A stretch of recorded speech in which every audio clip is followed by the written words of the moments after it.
शिव का और नारायण का भी है। ये एक दूसरे का भजन कभी नहीं करते।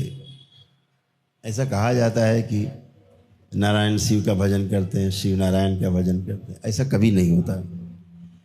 ये दोनों एक दूसरे के भजन में रहते हैं, करते नहीं हैं। करना नहीं होता, रहना होता है। रहते ही हैं, जैसे संगीत अंदर बना रहता है सबके, वो है ही। उन्हें भजन करना नहीं पड़ता, भजन में रहते हैं एक दूसरे के, क्योंकि एक दूसरे के पूरक हैं। बिना एक दूसरे के साथ रहे बनता नहीं है।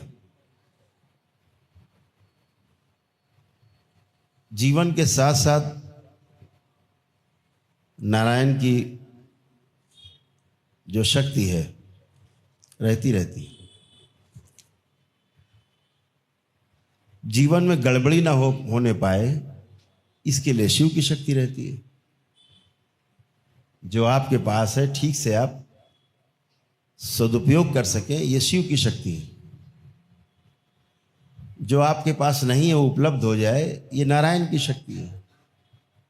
तो आपके पास उपलब्ध भी हो और उसका दुरुपयोग ना होने पाए, ताकि आपका भोग ना बने दोबारा से और बार बार जन्म न लेना पड़े, इसलिए शिव है।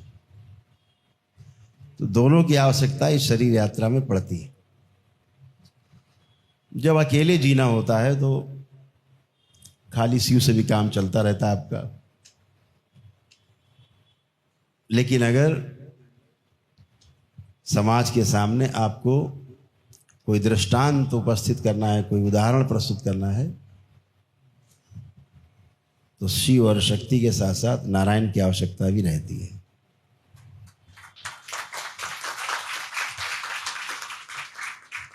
नारायण आपको दुनिया भर के वह सभी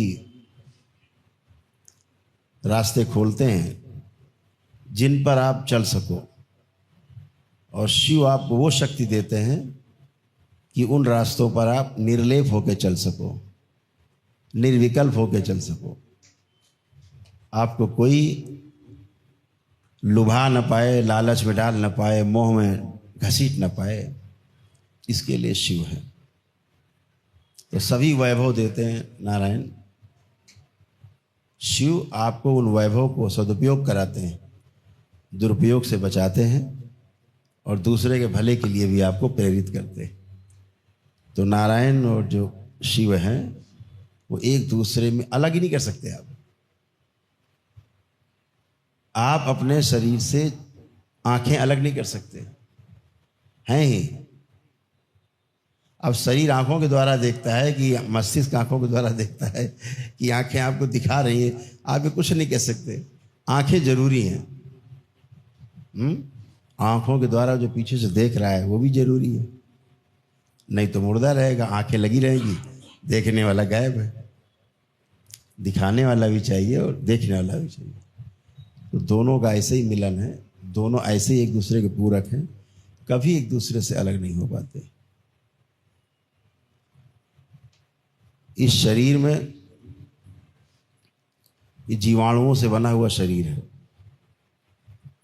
खरबों गुणा खरबों सेल्स आपकी बॉडी में, इनका पालन नारायण ही करते हैं, तभी शरीर रहता है। फिर इस शरीर का जो सदुपयोग है वो शिव करते हैं। तो दोनों का ऐसा मधुर मिलन है जिसे अलग शब्द कुछ नहीं कर सकता है।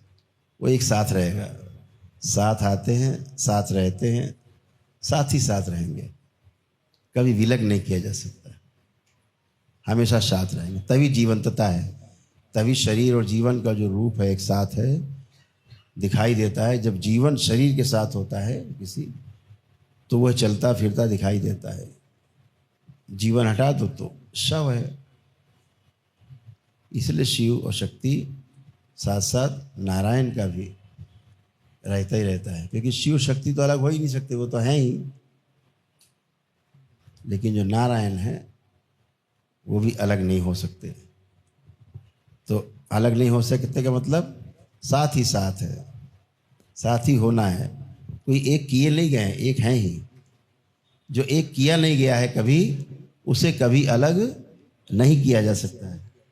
अलग उसे किया जा सकता है जो कभी एक किए गए हों। इस बात को हमेशा ध्यान रखो। अगर ये माइक